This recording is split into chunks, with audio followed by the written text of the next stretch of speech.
Hello friends, कैसे हो आप सब। आई होप कि आप अच्छे होंगे। देखिए एमपीपीजीसीएल जो जेई रिक्रूटमेंट है उसमें हम लोग जो टॉपिक ऐड हुआ है इस बार power sector related current affairs and general awareness, तो कहीं पे इसके उतने अच्छे खासे लेक्चर्स अवेलेबल नहीं हैं या फिर ना ही इसको बहुत ज़्यादा पढ़ाया जाता है। तो यहाँ पे कुछ हमने best and most expected questions उठाए हैं, जो कि अभी मैंने इसका फर्स्ट पार्ट करा दिया है, आप उसको भी देख सकते हो। तो यहाँ पे मैं सेकेंड पार्ट कराने जा रहा हूँ और मैं यही कहूँगा कि आप लोग ज़रूर चाहे जहाँ से भी आपको मिले current affairs and general awareness जो कि पावर सेक्टर रिलेटेड है, इसको एक बार ज़रूर आप करें, क्योंकि एग्ज़ाम आपका 100 नंबर का होना है, केवल 100 ही नंबर का। तो इसमें से 5 नंबर आपका ये पूछेगा और हर एक सब्जेक्ट का अपना इम्पॉर्टेंस है, क्योंकि आप छोड़ के नहीं जा सकते। और इतना कम नंबर में इसका मतलब है कि अच्छे खासे स्टूडेंट्स ने फॉर्म भी फिलअप किया होगा, तो 75 प्लस तो जाएगा ही आपका, ठीक है, कट ऑफ वगैरह इतना तो आप समझ के ही रखिए। इस वजह से मैं कहूँगा कि current affair and general awareness आपको जहाँ से भी मिले वहाँ से एक बार ज़रूर करें, ठीक है। तो चलिए फिर हम लोग भी देखते हैं यहाँ पे current affairs and general aware से रिलेटेड क्वेश्चंस, जो कि मैंने कुछ क्वेश्चंस उठाए हैं। लगभग आपको मैं 40 क्वेश्चन करा रहा हूँ, राइट। तो ठीक है, फिर बढ़ते हैं सीधे क्वेश्चंस की तरफ। तो आज का जो पहला क्वेश्चन है वो आपके स्क्रीन पर है। क्या है पहला question? Nathpa Jhakri hydro electric project is situated on which of the following river? Nathpa Jhakri जल विद्युत परियोजना निम्नलिखित में से किस नदी पर स्थित है? तो आपके सामने जो ऑप्शंस हैं, नर्मदा, सतलज या फिर यमुना या फिर गोदावरी। सो जो नाथप्पा झाकड़ी हाइड्रो इलेक्ट्रिक प्रोजेक्ट है या फिर पावर प्लांट है वो आपका सतलज रिवर पे सिचुएटेड है, ठीक है। सो सेकंड ऑप्शन जो यहाँ पे है वो आपका करेक्ट है, सतलज रिवर पे ये सिचुएटेड है। अगर हम बात करें Nathpa Jhakri hydro electric power plant का, तो 1500 मेगावाट की कैपेसिटी वाला Nathpa Jhakri hydro electric power plant is built on Sutlej river in the state of Himachal Pradesh. तो कहाँ पर है ये? हिमाचल प्रदेश में, ठीक है, हिमाचल प्रदेश, ये भी आपको याद रखना है। अगला क्वेश्चन देख लेते हैं। अगला जो क्वेश्चन है हमारा, the first pressurised heavy water reactor PHWR of India in 1964 was a collaborative venture between Atomic Energy of Dash Limited and NPCIL of India। मतलब 1964 में भारत का पहला pressurised heavy water reactor dash limited की परमाणु ऊर्जा और भारत के NPCIL के बीच एक सहयोगात्मक उद्यम था। तो यहाँ पे किसके और भारत के NPCIL के बीच एक सहयोगात्मक उद्यम था? तो आपके सामने जो ऑप्शंस है, इजराइल, फ्रांस या फिर USSR सोवियत संघ या फिर कनाडा। तो यहाँ पे जो पूछा गया आपसे कि जो भारत का पहला प्रेशराइज्ड हैवी वाटर रिएक्टर था PHWR, वो किसके और भारत के NPCIL के बीच एक सहयोगात्मक उद्यम था? तो इसका जो करेक्ट आंसर है कनाडा, ठीक है। फोर्थ ऑप्शन जो आपका है वो करेक्ट है, कनाडा, कनाडा के साथ था। यहाँ पे अगर हम लोग बात करें तो 1964 में भारत का पहला प्रेशराइज्ड हैवी वाटर रिएक्टर, अच्छा क्वेश्चन है ये, भारत का पहला pressurised heavy water reactor PHWR Canada limited की परमाणु ऊर्जा और भारत के NPCIL के बीच एक सहयोगात्मक उद्यम था, ठीक है। तो पहला pressurised heavy water reactor PHWR बनाने की योजना को 1964 में अंतिम रूप दिया गया था और यह प्रोटोटाइप राजस्थान एक, जिसमें कनाडा के डगलस पॉइंट रिएक्टर को एक संदर्भ इकाई के रूप में रखा गया। कनाडा की परमाणु ऊर्जा लिमिटेड AECL और NPCIL के बीच एक सहयोगी उद्यम के रूप में बनाया गया था, ठीक है। तो कनाडा इसका क्या हो जाएगा? करेक्ट आंसर हो जाएगा। बढ़ जाते हैं अपने अगले क्वेश्चन की तरफ। अगला जो क्वेश्चन है यहाँ पे, some reasons for conserving coal and petroleum are given below, select the incorrect option. तो कोयले और पेट्रोलियम के संरक्षण के कुछ कारण नीचे दिए गए हैं, गलत विकल्प का चयन करें। तो कुछ यहाँ पे कारण आपको दिए गए हैं, इनमें से जो गलत आपको लग रहा है उसको हमको टिक करना है। तो जो ऑप्शन है आपके सामने, सेव मनी ऑफ सिटीजन्स या decrease the effect of climate change या फिर increase air pollution even upon judicious usages या फिर no acidification of ocean, death of aquatic animals. मतलब कि जो कोयले और पेट्रोलियम के संरक्षण के कुछ कारण दिए गए नीचे, उनमें से जो गलत हमको चयन करना है, उनमें से जो ऑप्शन है आपके सामने, नागरिकों के पैसे की बचत होती है, जलवायु परिवर्तन के प्रभाव को कम करता है, विवेकपूर्ण उपयोग पर भी वायु प्रदूषण बढ़ता है, या फिर महासागरों का कोई अम्लीकरण, जलीय जानवरों की मृत्यु नहीं। तो यहाँ पे आपका कौन सा ऑप्शन गलत आपको दिख रहा है कि कोयले और पेट्रोलियम के संरक्षण के कुछ कारण? क्यों हम संरक्षण, इसको क्यों हम कंजर्व करते हैं, इससे क्या होता है, नागरिकों के पैसों की बचत होती है, तो बिल्कुल होती है, ठीक है। और जलवायु परिवर्तन के प्रभाव को भी ये कम करता है, बिल्कुल। और बात करें यहाँ पे विवेकपूर्ण उपयोग पर भी वायु प्रदूषण बढ़ाता है, तो नहीं, अगर आप कुछ अच्छे तरीके से इसको उपयोग करते हैं तो वायु प्रदूषण को ये बढ़ाता नहीं है, ठीक है। ये उसका कोई कारण नहीं रहा जिसमें कोयले और पेट्रोलियम के जो हम कंजर्व कर रहे हैं उसका कोई एक कारण हो।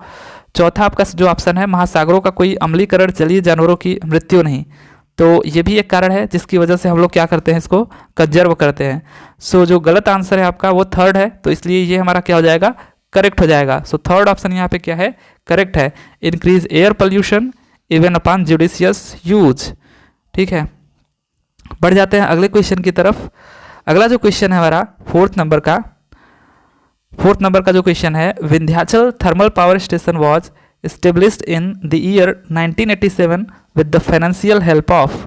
तो जो विंध्याचल थर्मल पावर स्टेशन है वो आपका एस्टेब्लिश्ड हुआ था 1987 में, तो किसके मदद से ये हुआ था आपका, कौन यहाँ पे फाइनेंशियली हेल्प किया था। तो आपके सामने जो ऑप्शन है, यूके, यूएसए या फिर जर्मनी या फिर सोवियत यूनियन। तो यहाँ पे जो फाइनेंशियल हेल्प यहाँ पे दिया था वो आपका सोवियत यूनियन था, ठीक है। तो फोर्थ ऑप्शन यहाँ पे क्या हो जाएगा, आपका करेक्ट हो जाएगा।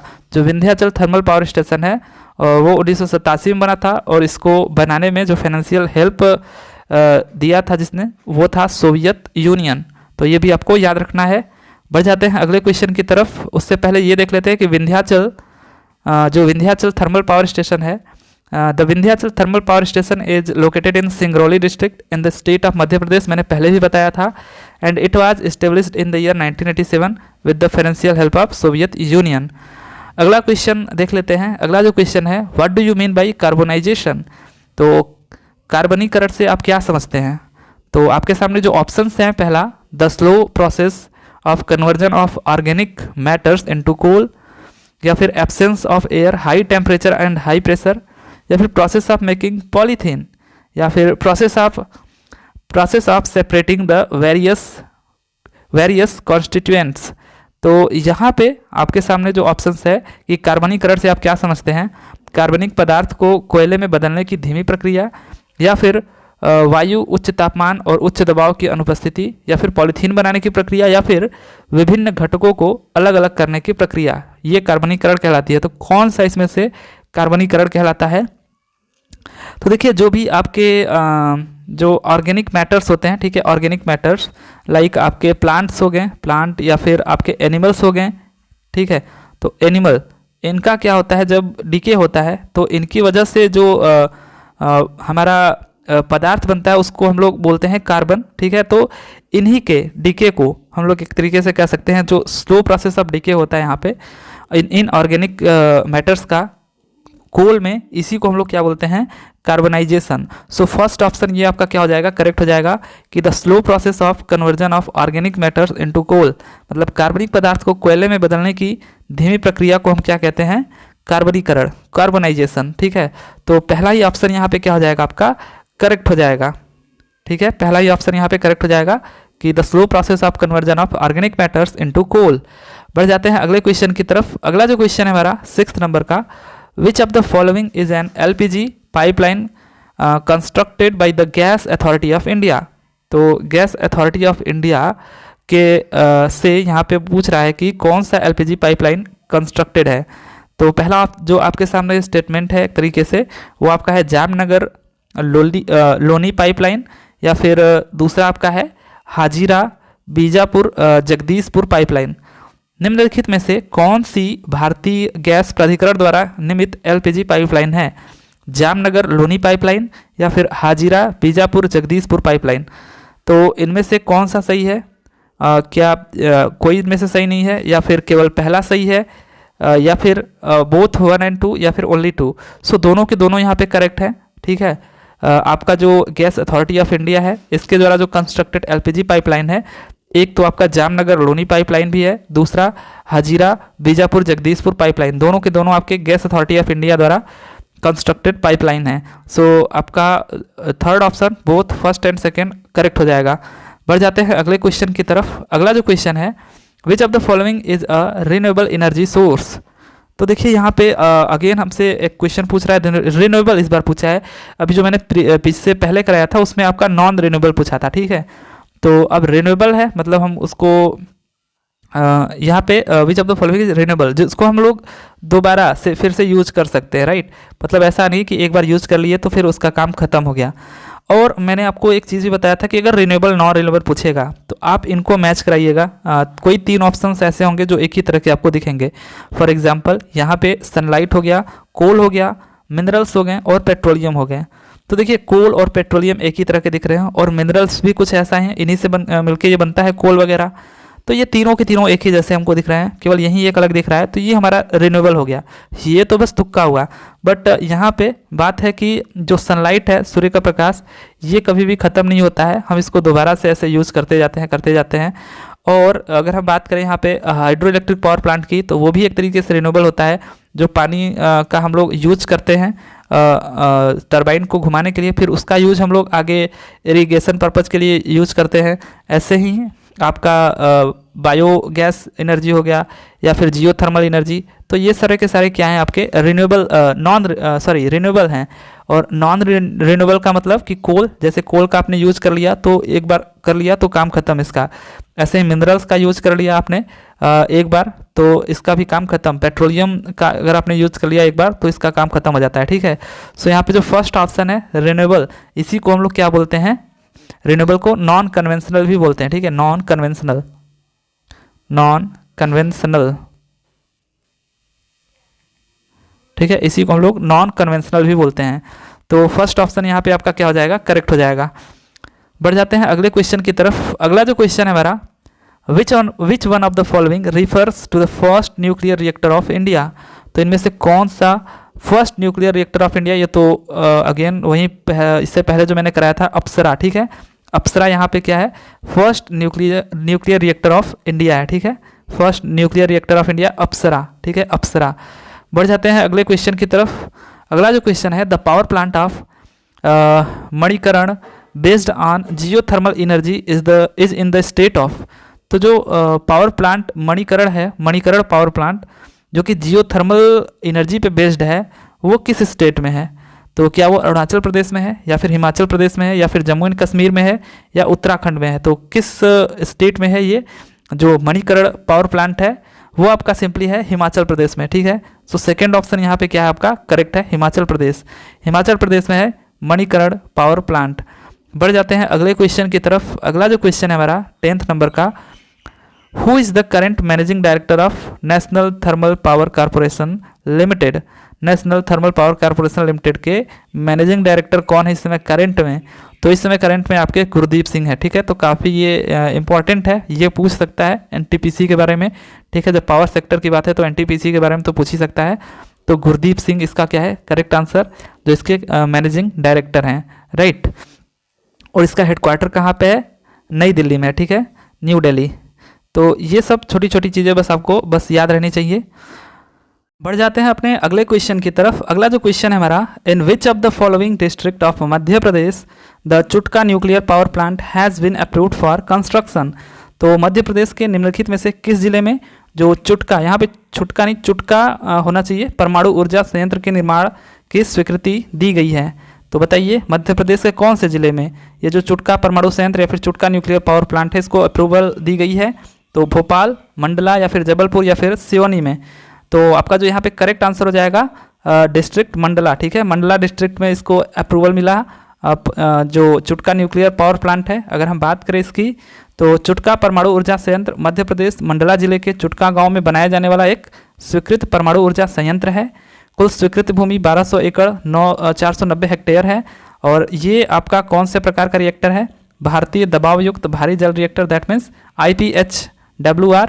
और यहाँ पे 2 यूनिट है इसके और कुल क्षमता 1400 मेगावाट है। अनुमानित जो लागत है 17,000 करोड़ रुपए है।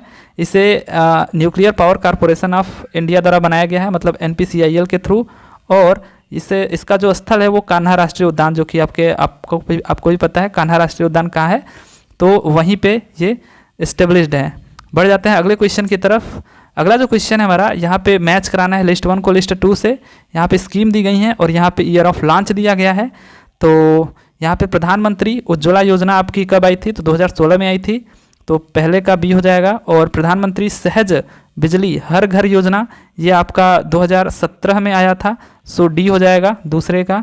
उसके बाद पीएम कुसुम योजना जो थी आपका 2019 में आया था, तो तीसरे का ए बचा हमारा। चौथा अटल पेंशन योजना 2015 में आया था, तो चौथे का सी हो जाएगा। तो कौन सा ऑप्शन मैच कर रहे हैं यहाँ पे, फोर्थ ऑप्शन, ठीक है।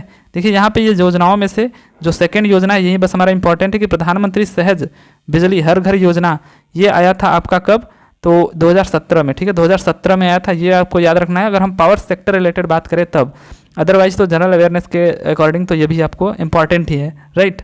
बढ़ जाते हैं अगले क्वेश्चन की तरफ। अगला जो क्वेश्चन है हमारा, out of the following fuels which fuel can be said to be most environment friendly.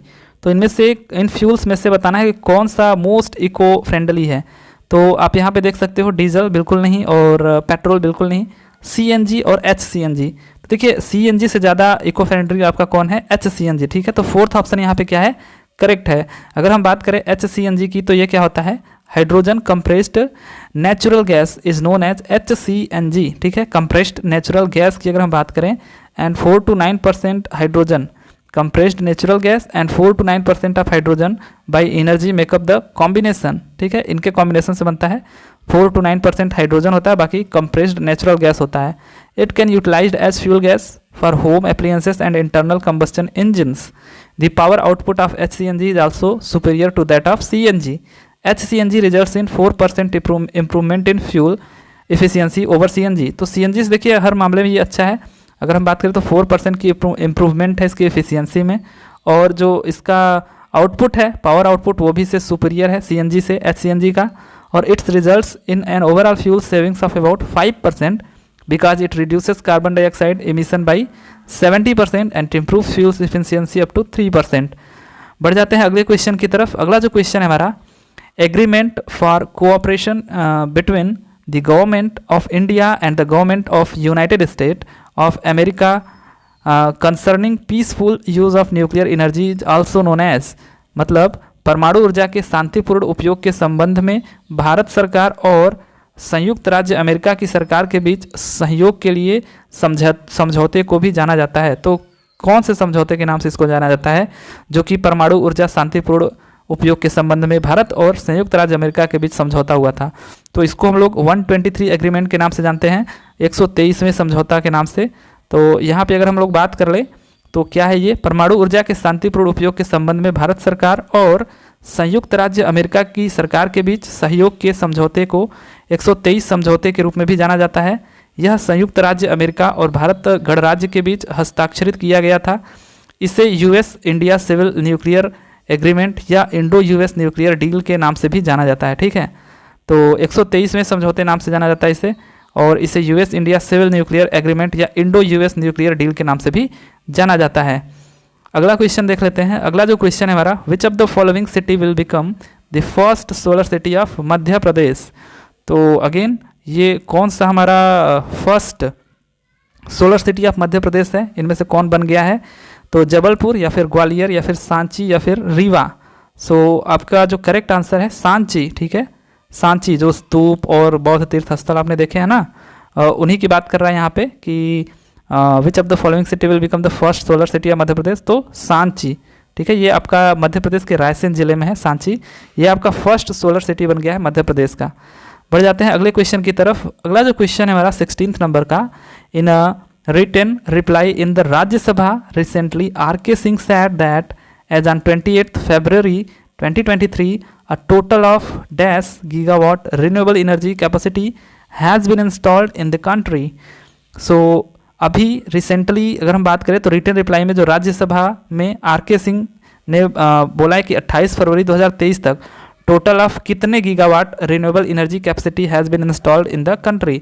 तो कितने गीगावाट इंस्टॉल हो जाएगी, 28 फरवरी तक कितना हुआ है ये पूछा जा रहा है, ठीक है, 2023 तक। तो ये आपका हुआ 168.96 गीगावाट। अभी बात करें हम लोग 28 फरवरी 2023 तक ये इतना हुआ था, ठीक है।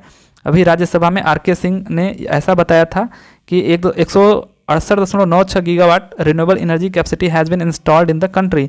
बट अगर इसका जो हम लोग बात करें कि कितने तक का लक्ष्य है, तो new and Renewable Energy Ministry R.K. Singh has said that in line with Prime Minister's announcement at COP26, his ministry is working towards achieving 500 gigawatt of installed electricity capacity from non-fossil sources by 2030. सो 2030 तक अगर हम लोग बात करें तो total 500 gigawatt का यहाँ पे लक्ष्य है, ठीक है।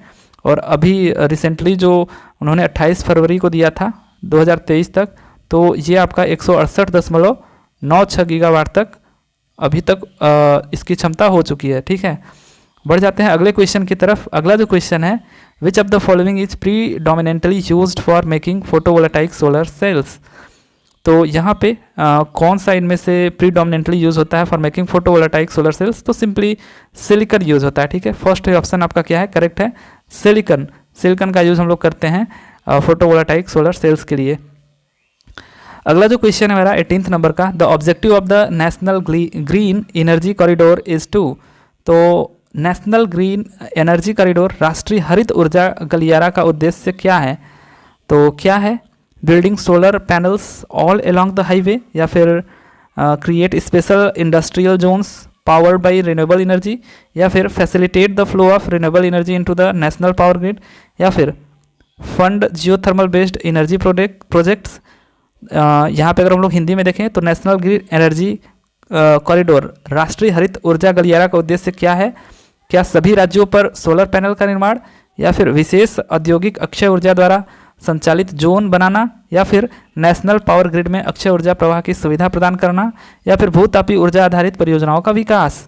तो देखिए नेशनल ग्रीन एनर्जी जो कॉरिडोर है राष्ट्रीय हरित ऊर्जा गलियारा का उद्देश्य नेशनल पावर ग्रिड में अक्षय ऊर्जा का प्रवाह की सुविधा को प्रदान करना है, ठीक है। तो नेशनल पावर ग्रिड में अक्षय ऊर्जा प्रवाह की सुविधा को प्रदान करना है। अच्छा क्वेश्चन है कि नेशनल ग्रीन एनर्जी कॉरिडोर राष्ट्रीय हरित ऊर्जा गलियारा का उद्देश्य नेशनल पावर ग्रिड में अक्षय ऊर्जा प्रवाह की सुविधा को प्रदान करना है। अगला क्वेश्चन देख लेते हैं, which of the following is the first hydro project of Madhya Pradesh. यहाँ पे हाइड्रो होना चाहिए, hydro project of Madhya Pradesh कौन सा इस बार पूछ रहा है, हाइड्रो प्रोजेक्ट है पहला, तो गांधी सागर पावर प्रोजेक्ट, चांदनी थर्मल पावर सेंटर, या फिर बारगी प्रोजेक्ट, या फिर विंध्याचल थर्मल पावर सेंटर। सो जो आपका करेक्ट आंसर है वो आपका है गांधी सागर पावर प्रोजेक्ट। ये आपका first hydro project of Madhya Pradesh है, ठीक है। First hydro project of Madhya Pradesh Gandhi Sagar power project. अगर हम बात करें इसकी तो मध्य प्रदेश की पहली ताप विद्युत परियोजना नेपानगर बुरहानपुर चांदनी थर्मल पावर स्टेशन जो हमने देखा वो है, मतलब थर्मल पावर प्रोजेक्ट की बात कर रहा है, जो कि 1953 में स्थापित की गई थी। अब इसका उपयोग नेशनल न्यूज़ प्रिंट मिल नेपानगर को बिजली की आपूर्ति के लिए किया गया था। पहला जो मतलब हुआ था Chandni thermal power station, thermal power project की बात करी जा रही है, तो पहला चांदनी थर्मल पावर स्टेशन ये आपका नेपानगर बुरहानपुर में। और अगर हम बात करें मध्य प्रदेश की पहली जल विद्युत परियोजना तो 1960 में ये गांधी सागर विद्युत परियोजना थी, ठीक है। गांधी सागर विद्युत परियोजना ये जल विद्युत परियोजना है, मतलब हाइड्रो। और बात करें अगर हम लोग विंध्याचल ताप विद्युत केंद्र का, तो मैंने पहले ही बताया मध्य प्रदेश का सबसे बड़ा ये बड़ा केंद्र है, ठीक है। पहला नहीं बड़ा, मतलब सबसे बड़ा केंद्र है जिसको हम लोग ऊर्ध्वांचल भी बोलते हैं, तो विंध्याचल जो कि सिंगरौली में है आपका। और मध्य प्रदेश की पहली स्वदेशी रूप से विकसित जल विद्युत परियोजना कौन सी थी, तो ये आपकी बरगी परियोजना थी, ठीक है। बरगी जो आपका फोर्थ ऑप्शन था, इसे 1988 में विकसित किया गया था, इसकी क्षमता 90 मेगावाट है। तो पहली स्वदेशी रूप से विकसित हाइड्रो पावर प्रोजेक्ट कौन थी, तो ये आपकी बरगी प्रोजेक्ट थी, ठीक है। तो चलिए फिर ये आपका तो हाइड्रो पावर प्रोजेक्ट पहला गांधी सागर पावर प्रोजेक्ट। बढ़ जाते हैं अगले क्वेश्चन की तरफ। अगला जो क्वेश्चन है हमारा 20th नंबर का, where is the headquarter of power system operation corporation, मतलब पोसोको, ठीक है।